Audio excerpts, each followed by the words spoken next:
Welcome to 5 Minutes Orthodoxy, a space where the ancient wisdom of the Orthodox faith illuminates contemporary life.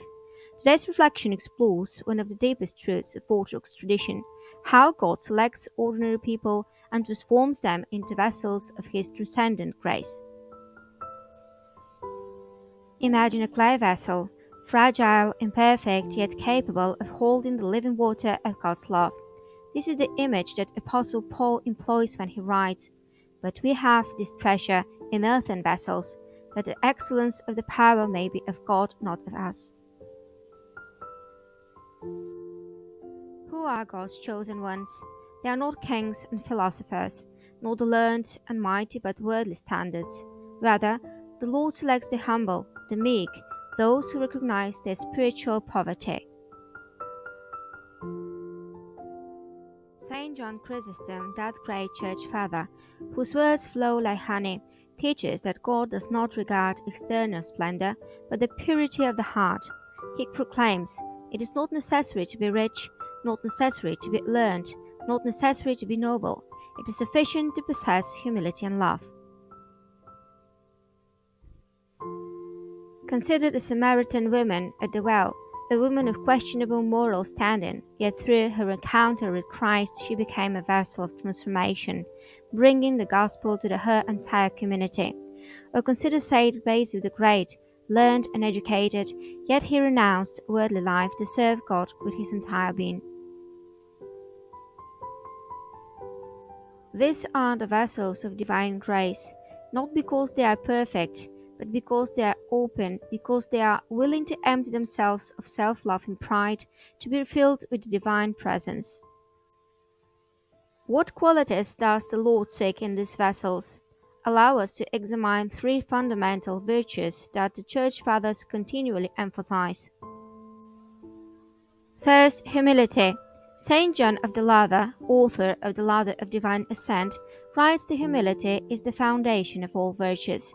It is not weakness, but true strength, the strength to acknowledge one's dependence upon God, to recognize that all goodness flows from Him. Humility is the vessel capable of containing the infinite grace of the Almighty. Second, obedience. Not blind obedience, but obedience born of love. Saint Basil the Great teaches that true obedience occurs when our will unites with God's will. The vessel must be flexible, ready to be transformed according to divine intentions. Third, love. Apostle Paul declares, "Love is the fulfillment of the law." Saint Maximus the Confessor, that profound theologian, teaches that love is the energy through which God acts in the world. A vessel filled with love becomes a channel of God's miracles. Allow us to provide concrete examples that makes this truth vividly tangible. Saint Simeon the Stylite writes of a monk so humble that he dared not lift his gaze toward heaven. Yet it was precisely he who became a vessel of such grace that his prayers healed the sick and comforted the despairing. Why? Because his humility had made him transparent to the rays of God's light.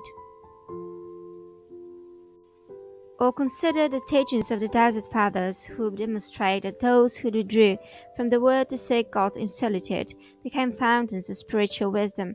Their silence became eloquent, their prayers became powerful intercessions for all humanity. Saint John of Damascus, defendant of sacred images, teaches us that God works through matter, through people, through all that is visible. We are vessels through which the invisible is revealed in the Word.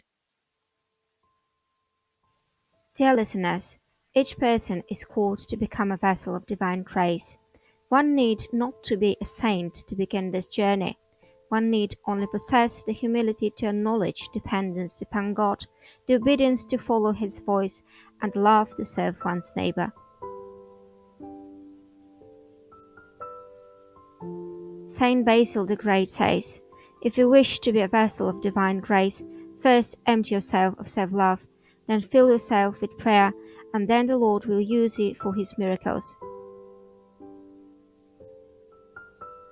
This is our calling, to be earthen vessels, fragile and imperfect, yet open to the transcendent beauty of God's works.